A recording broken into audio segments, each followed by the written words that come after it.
concerne l'exercice 2, on nous dit écrire un fichier style.css permettant d'afficher les flexbox et divisions selon le schéma ci-dessous, en sachant que la flèche principale est en rouge, ça prend tout l'espace du corps de la page web. La flèche bandeau est en jaune, comme vous pouvez le voir ici, et on dit que la largeur est à 120 pixels. La flèche contenu, donc la flèche contenu, comme on peut le voir ici, la flèche contenu, on dit que c'est la flèche contenu en bleu et ça affiche les informations colonnes et a une largeur de 80%. On dit maintenant que les informations info cyan, donc info est en cyan, on dit que ce n'est pas une flexbox et affichera du HTML. Donc ça veut dire que info si affiche uniquement du contenu HTML, ce n'est pas une flexbox, donc ça veut dire que ce n'est pas un conteneur. On ne peut pas appliquer les éléments du flèche sur info. La même chose, on dit que la marge sera de 5 pixels et la largeur de 80%. On dit d'écrire le fichier index et le fichier style correspondant. Donc sans plus tarder, je vais me rendre au niveau de mes deux éditeurs ici au CTRL N, CTRL S, CTRL S. Je vais sortir d'ici et par la suite je vais créer à ce niveau Shift CTRL N. Je vais créer Exo2 et à l'intérieur de Exo2 je vais créer un fichier index HTML .html et seulement ici je vais aussi venir à ce niveau CTRL N, CTRL S. Je vais sortir ici, je vais me rendre au niveau du Exo2 et je vais créer style.css.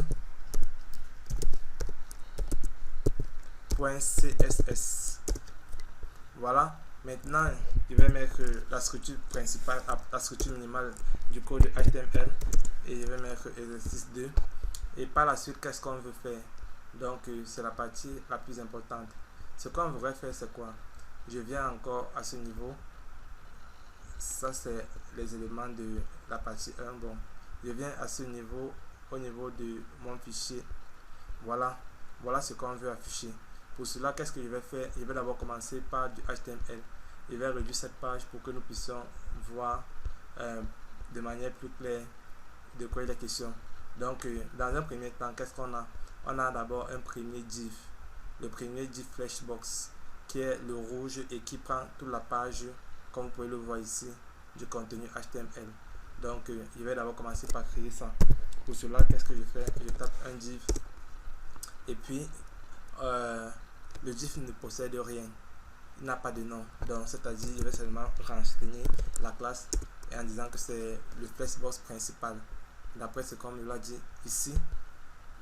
Ici on a dit que c'est flex principal, donc je vais dire ici flex principal.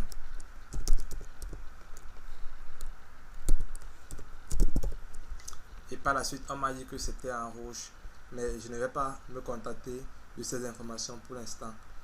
À l'intérieur, qu'est-ce que j'ai? On me dit à l'intérieur j'ai une flexbox bandeau et une flexbox contenu, et à l'intérieur de flexbox contenu j'ai les informations. Donc je vais déjà commencer par créer la flexbox bandeau. Je vais donner le nom flex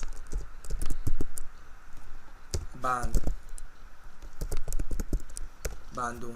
Donc ce que vous voyez ici c'est ce qui est à l'extérieur, et ce que vous voyez ici à ce niveau, la classe, c'est la classe de référencement du contenu flex bandeau. Donc si vous voulez écrire les choses ici, peut-être Toto part au marché, maman monte, maman descend, c'est ici que vous devez le mettre. Vous devez le mettre comme du code HTML, donc vous pouvez mettre les BR, les paragraphes, vous pouvez mettre les images, ainsi de suite. Ça va s'afficher dans ce côté. Donc pour nous ici, pour le référencer, c'est flex bandeau. Et par la suite, qu'est-ce qu'on fait? On va maintenant mettre flex contenu. Donc à l'intérieur maintenant de la div contenu, à l'intérieur de la div, on va mettre flex contenu. Ici cette fois-ci c'est en majuscule. Donc je mets en majuscule, et ici aussi en majuscule. Donc je mets aussi en majuscule contenu Et par la suite, ici, qu'est-ce que je fais? Je vais donc ancrer la classe qui permet de référencer le flèche contenu. Donc ici, c'est le flèche contenu. Et qu'est-ce qui se passe? Ce qui se passe, c'est que, comme je vous le disais pour ici, qu'on pouvait ancrer n'importe quoi là, c'est ce qui se passe ici. Donc ici, qu'est-ce qu'on fait? On va ancrer n'importe quoi. On va ancrer apparemment les informations de la première personne, où on va mettre un paragraphe important, et par la suite on va mettre les informations de la deuxième personne et les informations de la troisième personne. Donc cela se fait à quel niveau? Cela se fait à ce niveau, à l'intérieur de la flèche contenu. Donc pour ma part, qu'est-ce que je fais? Après avoir mis ma flèche contenu, je peux alors descendre et puis je mets quoi? Je mets les informations de la première personne. Étant donné que les informations de la première personne se trouvent en haut et que ma flèche contenu est en bas, alors qu'est-ce que je vais faire? Je vais écrire d'abord les informations. Je vais d'abord écrire les informations de la première personne et en bas seulement je verrai flèche contenu. Donc pour la première personne, étant donné que ce n'est pas une flashbox, car on nous a dit que ceci n'était pas une flashbox, donc ça veut dire que forcément ce n'est que du test. Donc ce n'est que du test HTML. Qu'est-ce que je vais faire? Donc je vais aussi l'encadrer avec une div pour dire que c'est un contenu, mais ce n'est pas un contenu sous forme de flashbox, parce que les contenus sous forme de flashbox, on les appelle les contenus flexibles. Or ici c'est du contenu, mais ce n'est pas flexible. Alors pour ça, qu'est-ce que j'ai? J'ai info 1. J'ai info 1. Alors maintenant que j'ai info 1 qui est bien ici représenté et tout, à l'intérieur de info 1, qu'est-ce que je peux constater? Je peux constater que j'ai aussi un paragraphe. Donc ça veut dire que info 1 d'abord doit être en H1, donc c'est-à-dire il doit être comme titre. Pour que ça soit plus clair, qu'est-ce que je vais faire? Je vais descendre d'un cran. Donc j'ai ceci et je ferme ma div ici. Donc vous voyez à l'intérieur du contenu qui est flèche contenu, j'ai quoi? J'ai une première div qui est info 1 et un paragraphe. Donc j'ai une première div qui est info 1 et un paragraphe. Et dans le paragraphe, on me dit que ceci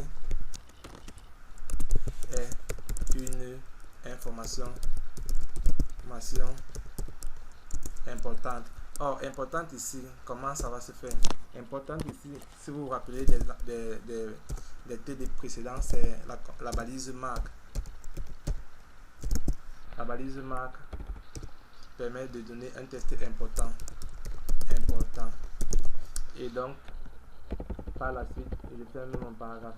Si vous avez constaté, étant donné que je n'ai pas mis de BR pour aller à la ligne et que c'est un paragraphe, donc ça veut dire qu'automatiquement celui-ci va être à la ligne, donc je n'ai pas besoin de mettre de BR.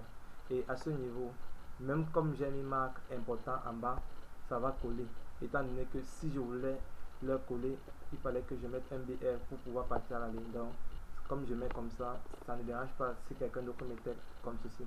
Donc on a vu cela dans les TP1. Je vous renvoie, pour ceux qui n'ont pas eu à le voir, de partir à ce niveau pour pouvoir mieux le comprendre. Donc par la suite, une fois que j'ai fait ça, après la div, si j'ai encore une autre div, dans la div info 2, qu'est-ce que je vais faire? Je vais donc créer une deuxième div, la deuxième div que je vais appeler info 2. Donc ici je crée une autre div, et alors dans cette div je vais dire info 2, et par la suite je vais créer encore une autre div,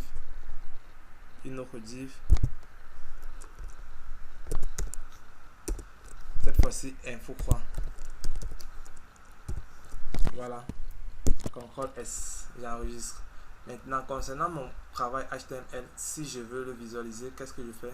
Je me rends au niveau de mon projet, je recopie, CTRL C, je recopie ce lien, je crée un nouveau onglet, je colle le lien, mais en changeant exo 1 en exo 2. Étant donné que le fichier est toujours index comme dans l'exercice précédent et que ce qui les différencie, ce n'est que le répertoire, donc je change uniquement le niveau du répertoire et puis je lance entrée. Donc pour un premier temps, voilà, déjà j'ai une première flèche bandeau j'ai info 1, ceci est une information importante, j'ai info 2, info 3 et flèche contenu. Maintenant, qu'est-ce qu'il faudrait faire? Il faudrait maintenant styliser ces informations. Et pour cela, qu'est-ce que j'ai besoin de mon fichier de style. Donc, voilà maintenant à mon niveau. Je suis au niveau de style.css. La première des informations qu'il faudrait que je puisse entrer, c'est quoi? C'est déjà récupérer les différentes informations. Qu'est-ce qu'on m'avait dit à l'avance? On m'avait dit que le flèche principal était en rouge. Donc, ce que je dois faire, c'est quoi? Je dois déjà donner un flèche principal en rouge. Donc, pour ma part ici, qu'est-ce que je viens? Je viens ici et je reviens au niveau de mon fichier. Je mets le flèche principal en rouge. Pour cela, je vais mettre point, je vais mettre flèche principal.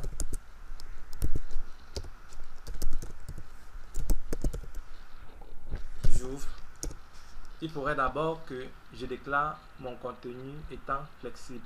Donc, pour déclarer un contenu étant flexible dans un conteneur, car tous sont des conteneurs parce qu'ils sont dans les diffs, mais eux, leur particularité, c'est qu'ils sont des conteneurs flexibles. Donc, on peut le modifier à tout bout de champ dans ma page HTML. Donc, pour cela, qu'est-ce que je fais? Je vais dire que l'affichage est un flex. Donc, pour dire que l'affichage est flexible. Par la suite, qu'est-ce que je vais faire? Je vais donner donc la couleur qu'on m'a demandé, qui est le background. Je vais donner donc un background. Et je vais dire que c'est le red. Et par la suite, qu'est-ce que je fais? J'enregistre et CTRL R. Je vais d'abord commencer par réduire ceci.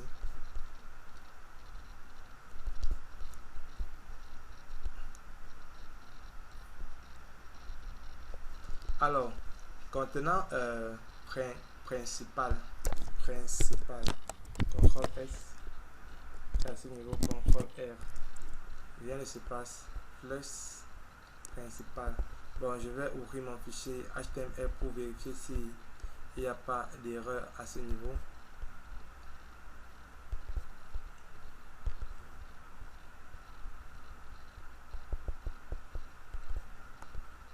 Qu'est-ce que j'ai ici? J'ai principal. CTRL C. CTRL V. Puis j'ai la display qui est un flex. J'ai le background qui est un red. Par la suite, qu'est-ce que j'ai besoin? Bon, j'enregistre ici. CTRL S. Bon.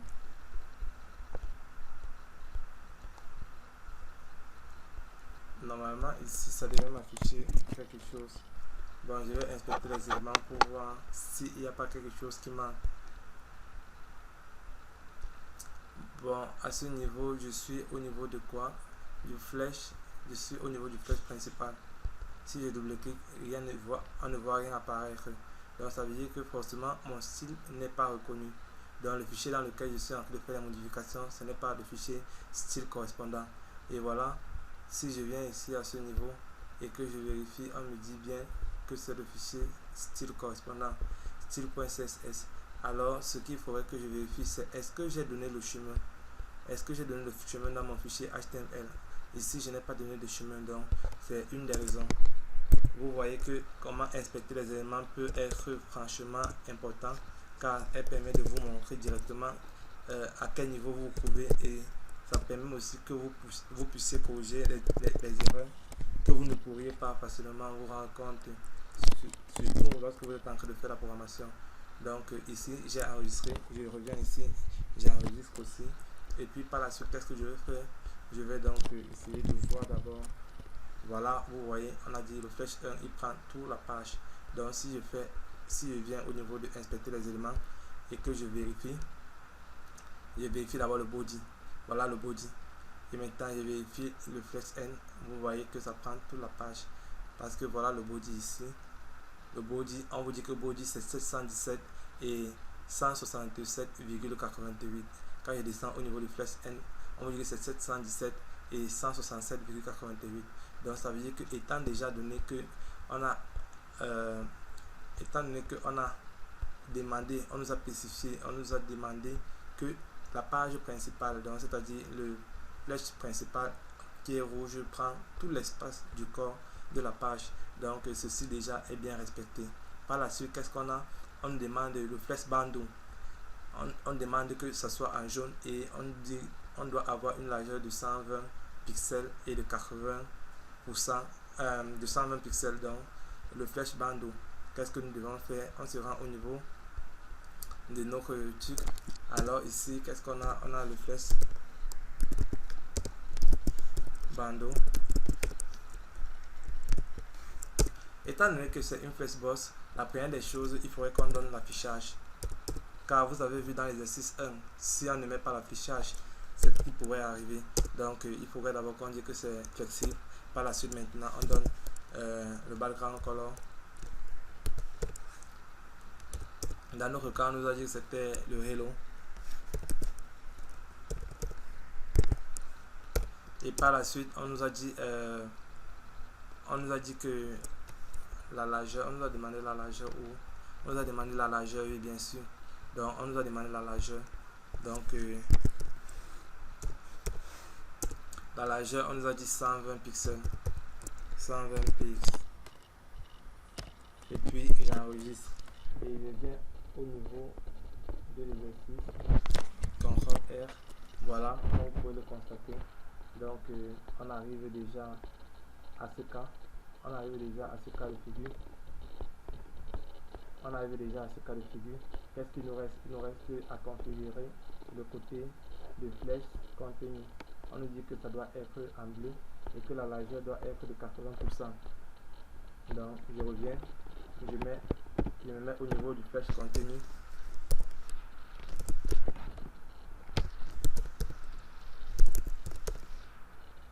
Et par la suite, qu'est-ce qu'on me dit?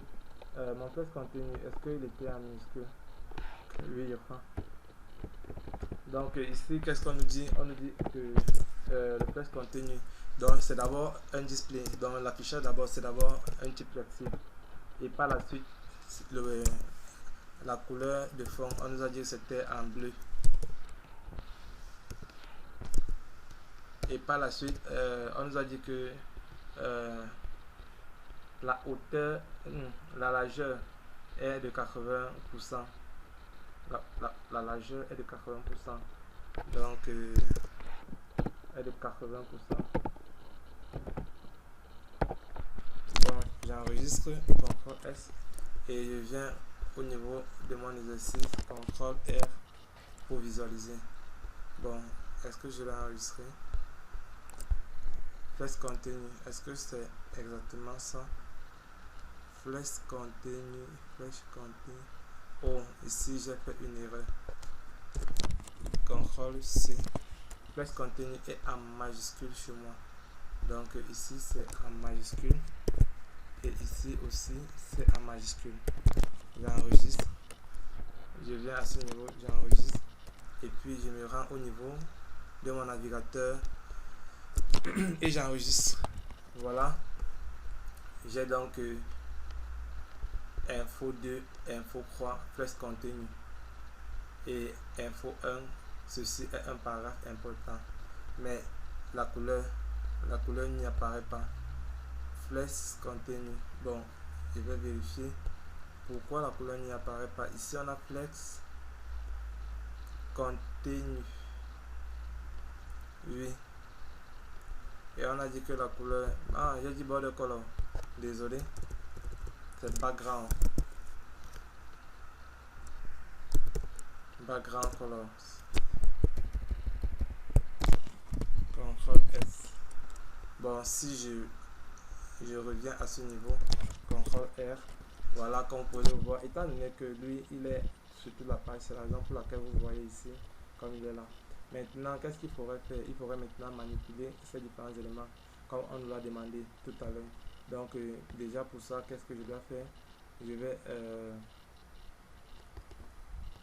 essayer de jongler avec le flex contenu. Donc j'ai quoi? J'ai info 2, info 3, flex contenu. Si vous vous rappelez, quand on jouait dans l'exercice 4 avec les grenouilles, il fallait placer les éléments des grenouilles lorsqu'ils étaient ici. Il fallait les placer en horizontal. Pour cela, qu'est-ce qu'on avait fait? On avait utilisé, je crois, on avait utilisé certaines balises, comme par exemple flex direction pour faire l'alignement. Flex direction pour faire l'alignement. Et cette fois-ci, on va faire sous forme de colonne. Et on enregistre. Et on arrive à ce niveau, CTRL R. Voilà, on a déjà mis sous forme de colonne. Et par la suite seulement, qu'est-ce qu'il faudrait faire? Il faudrait maintenant donner la couleur de fond de chacun de ces éléments. Donc pour moi ici, qu'est-ce que je vais faire? Étant donné que je ne maîtrise pas bien la couleur, je vais arriver au niveau de inspecter les éléments. Bon, je l'ai déjà ici. Je vais arriver au niveau de inspecter les éléments. Je vais me rendre au niveau des différentes diffs. Et je vais double-cliquer pour voir apparaître le fichier. Donc voilà, je vais créer une diff. Voilà, je crée une diff. Maintenant, quand je crée une diff, qu'est-ce que je fais? Je double-clique dessus. Lorsque je double-clique, on me donne l'opportunité de pouvoir ancrer du code.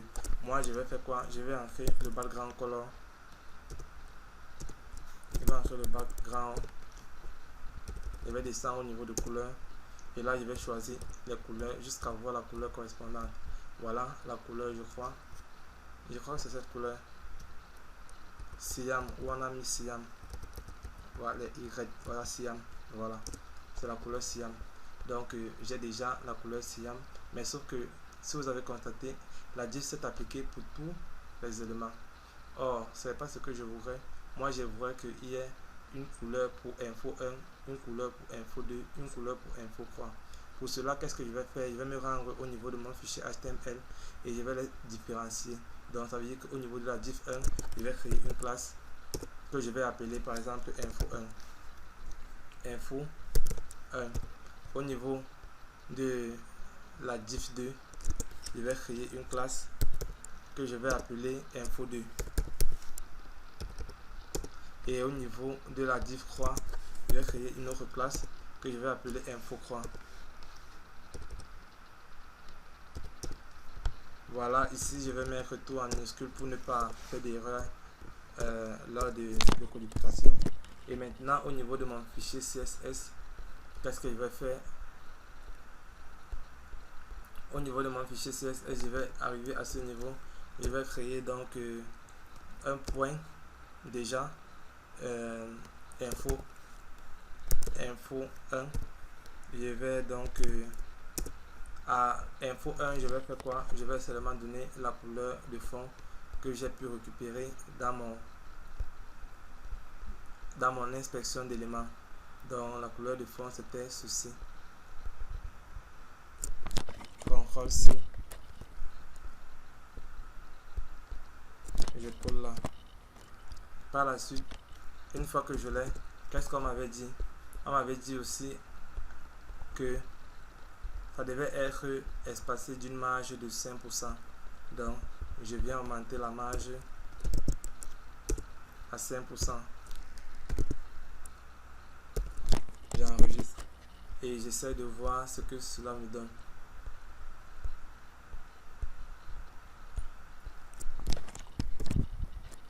Voilà, info 1 s'est distingué des autres. Donc ça veut dire que maintenant j'ai pu sélectionner info 1 et j'ai donné le style que j'avais besoin. Et j'ai pu occuper la couleur directement grâce à mon navigateur car je n'avais pas le nom de la couleur en tête. Donc vous pouvez voir comment inspecter les éléments peut vous aider dans vos codes. Par la suite, qu'est-ce que je dois faire? Je dois recopier uniquement ce code et pas CTRL C et puis je vais le coller pour chacun. Je vais changer juste le nom. Donc ici c'est 2. Ici c'est croix. Et si je enregistre CTRL S et que je vais inspecter, vous pouvez le constater comme moi ici. Maintenant, ce que je voudrais faire, étant donné que c'est pas fini, ici, si on le constate bien, tous nos éléments sont centrés. Bon, pour pour le premier c'est centré, pour le flex contenu c'est centré, les deux autres bon là-bas ça ne dérange pas trop. Donc ce que je vais faire c'est quoi? Pour ma part, dans mon exercice, je vais encore arranger ceci pour qu'elle soit centrée. Donc déjà je vais faire quoi? Au niveau de mon contenu, au niveau de flex, au niveau de info 1, je vais centrer. Étant donné que ce n'est pas un flèche, donc ça veut dire que je vais plutôt faire un test pour pouvoir le centrer. Test align center.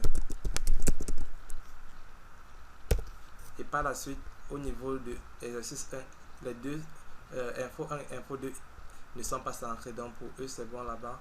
Et par la suite, info croix, non, pour la flèche, le contenu lui aussi est centré, mais comme c'est une flèche, il va plutôt utiliser flèche direction.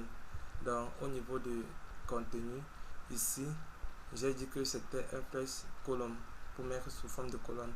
Maintenant, qu'est-ce que je peux faire? Je peux faire un flèche, je peux faire un justify contents et puis je mets center. J'enregistre et puis je viens à mon niveau, je fais CTRL R et j'essaie de voir notre flèche contenu. Il est plutôt centré et la couleur est blanche. Donc il faudrait qu'on mette la couleur en blanc et on le centre. Donc pour cela, qu'est-ce qu'on va faire? On se rend au niveau de notre exercice et on essaie toujours de réduire notre page. À ce niveau déjà, qu'est-ce que je vais faire? Je vais me rendre au niveau des contenus et je vais centrer tout le test. Donc le test align, je vais centrer centers. CTRL S, j'enregistre et puis CTRL R, je modifie. Mais sauf que ici, info 1 et info 2, je ne veux pas qu'ils soient centrés. Pour cela, je vais me rendre au niveau de info 1. Je vais aussi faire au niveau de info 2 et info 3 autant pour moi.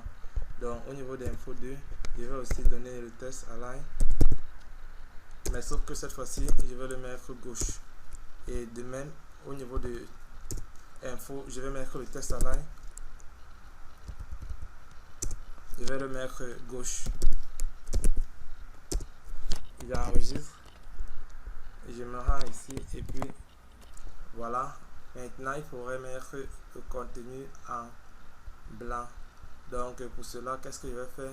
Ici, à ce niveau, je vais mettre le test, le font color. Test color. C'est test font.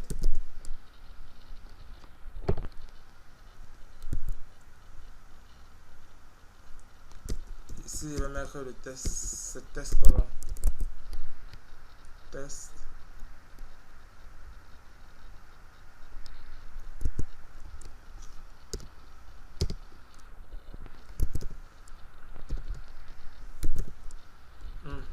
C'est plutôt la couleur autant pour moi.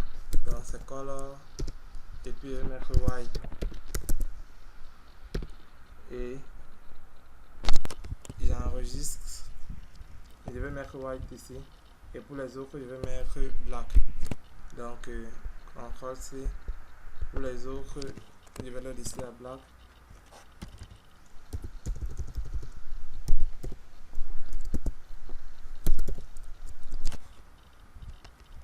J'enregistre CTRL C. Et je colle ici. Et aussi ici. Ensuite j'enregistre. Et ici à ce niveau, qu'est-ce que je fais? CTRL R. Voilà, comme vous pouvez le constater. Mais sauf que notre contenu, bon, il y a erreur de frappe. Il faut corriger, c'est N, ce n'est pas les deux. Donc je vais déjà me rendre ici à ce niveau. Je vais changer cela. J'enregistre CTRL C. CTRL S autant pour moi, CTRL S. Et puis par la suite, qu'est-ce qu'on peut constater? On constate que ici, important vient en jaune. Pourquoi? Parce que j'ai mis marqué. Marqué permet de mettre une couleur. Donc ce que je vais faire, c'est rendre le test important, mais sans mettre marqué, donc le mettre en gras. Je vais utiliser donc la deuxième balise qui permet de mettre un test en gras. Et pour cela, qu'est-ce que je vais faire? Dans mon fichier HTML, je vais changer tout simplement marqué pas la balise B, bold. Donc, je vais le mettre ici aussi. Et puis j'enregistre. Et je viens maintenant au niveau de mon navigateur et puis CTRL R. Voilà, comme vous pouvez le voir, c'est tout pour cette vidéo concernant l'exercice 2. Et je vous donne rendez-vous tout à l'heure pour l'exercice 3. Sur ce, portez-vous bien.